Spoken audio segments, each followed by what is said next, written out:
தென்னாடுடைய பெரியவா போற்றி, பெரியவா போற்றி, பெரியவா எந்நாட்டவர்க்கும் இறைவா போற்றி, இறைவா போற்றி, இறைவா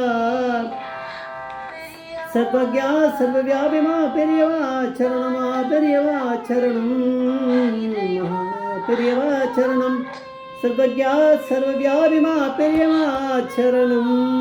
மாய பிறப்பருக்கும் மகா பெரியவா போற்றி, மாய பிறப்பருக்கும் மகா பெரியவா போற்றி. அபாரகட சித்தம் ஜானம் சாஸ்திரபுரம் ஸ்ரீ சந்திரசேகர குரும் பிரமாமதானம் கலியுக தெய்வம் காட்சி அந்த யூடியூப் சேனல் பிரத்யேகம் மகாபெரிய பக்தருக்கு ஏற்பட்டு கொண்டிருக்கும் அனுபவங்களை ஒவ்வொரு நாளும் ஒரு அனுபவம். ஒரு தலைப்பு, அனுபவத்தோட தலைப்பு பெருந்தேவி தாயாரை தரிசனம் பண்ணிட்டு போ, பெருந்தேவி தாயாரை தரிசனம் பண்ணிட்டு போ. அந்த சேனலில் இதுக்கும் சப்ஸ்கிரைப் பண்ணலன்னா பண்ணுங்கள், தரவே பாருங்கள். நீங்கள் கேள்விப்படாத அனுபவங்கள் நிறையவே வந்துட்டுருக்கோம், முழுக்கவே அப்படி தான் வரும். ஆனால் உங்களுக்கு அந்த பாக்கியம் இருந்தால் மட்டுமே தான் பாக்கியம் முடியும். எல்லாராலையும் இந்த சேனல் கிட்டே வர முடியாது. ஓகே, இப்போ வந்து நம்ம இந்த அனுபவத்துக்குள்ளே போகலாம். இந்த பெரியேரி அந்த மாதிரி ஏதோ ஒரு இடம்னு நினைக்கிறேன். அந்த கிராமத்தை சேர்ந்த தியாகராஜ ஐயர் அப்புறம் ராஜலட்சுமி அம்மாள், அவளுக்கு வந்து ரெண்டு பிள்ளை குழந்தைகள், ஒரு பொண்ணு. அதில் இந்த அருண்குமார் அப்படிங்கிறவரும் அவர் தான் அண்ணா, அவர் இருக்கார். அவருடைய அக்கா வந்து உஷா, திருமதி உஷா. இவர் ரெண்டு பேருமே இப்போது எங்கள் காத்துக்கு ரொம்ப ரீசெண்டாக வந்திருந்தா.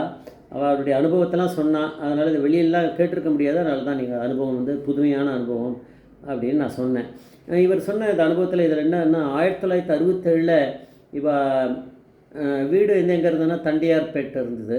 அங்கேருந்து தரிசனம் பண்ண கிளம்பினா ஒரு ஸ்டாண்டர்ட் காரு. அம்மா வழியில் ரிலேட்டிவ்ஸ் ஒரு 4 பேர், அப்புறம் அருண்குமார், அப்புறம் அவருடைய அக்கா இப்போ வந்திருந்தா திரு ஸ்ரீமதி உஷா, அப்புறம் வந்து அப்பா அம்மா எடுத்து 4 பேர், அதுக்கப்புறம் அண்ணா ஒருத்தர் 5 பேராக எடுத்து. அந்த இவா வந்து ஒரு 4 பேர் போல இருக்குது. அம்மா வழி ரிலேட்டிவ்ஸ் யாரோ, பாட்டி அவள்லாம் இருந்திருப்பாள், அவளுடைய ரிலேட்டிவ்ஸ் அந்த மாதிரி. ஒரு மொத்தமாக ஒரு 9 பேர் ஸ்டாண்டர்ட் காரில் கிளம்பி போனால்.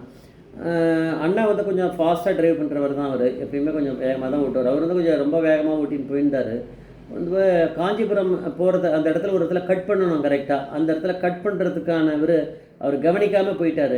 அதை கொஞ்சம் லைட்டாக டைவர்ட் ஆகி கொஞ்சம் போன பிறகு திடீர்னு அப்பா வந்து தாண்டி போயிட்டாடா, வேகமாக போயிட்டா அப்படின்னு சொன்னதில் அவர் என்ன நினச்சாரு, டக்குன்னு ஒரு பிரேக் அடிச்சு விட்டுட்டார். அந்த இடத்துல மனுஷனுடைய புத்தி வந்து என்ன ஆகும் என்னன்னு சொல்ல முடியாது. பெரியவா தான் கூடியே இருக்கணும்.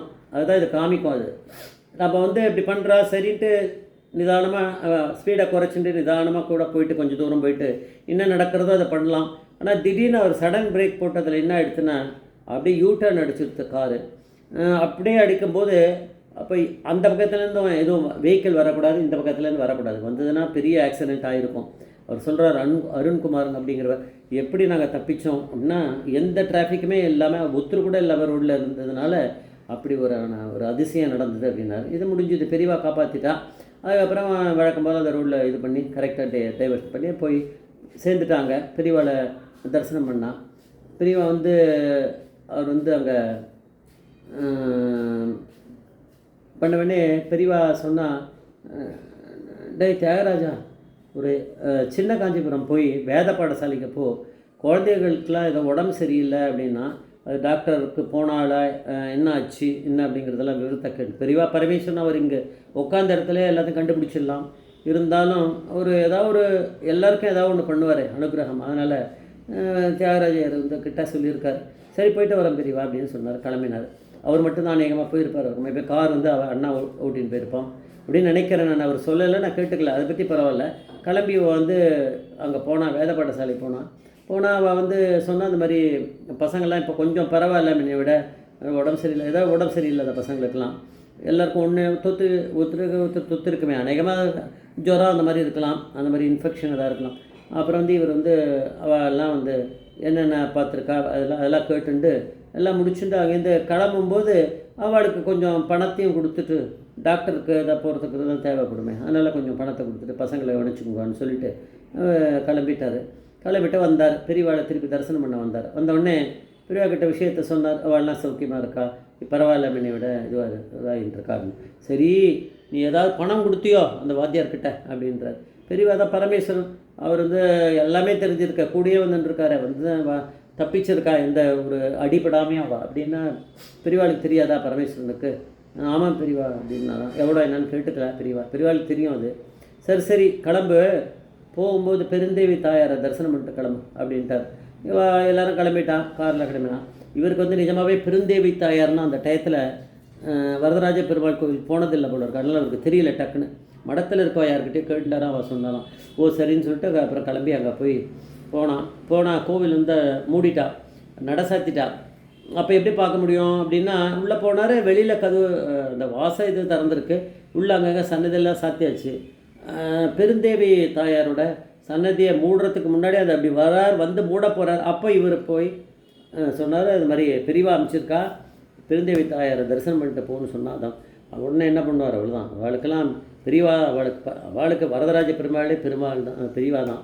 வந்து உடனே வாங்க இருங்க எல்லாருக்கும் இது பண்ணி அவர் ஒரு தீபாரதனை காமிச்சு அவளுக்கெல்லாம் அனுகிரகம் பண்ணி அவளுக்கு பிரசாதத்தெல்லாம் கொடுத்து அனுப்பிச்சிருக்கா.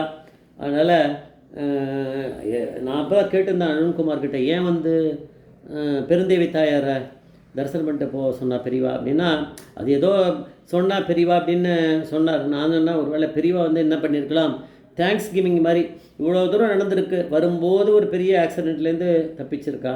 அதுக்கப்புறம் இப்போ வந்து அப்படி இருந்தால் தானே இன்றைக்கி இப்போ உயிரோடு இருக்க முடியும்.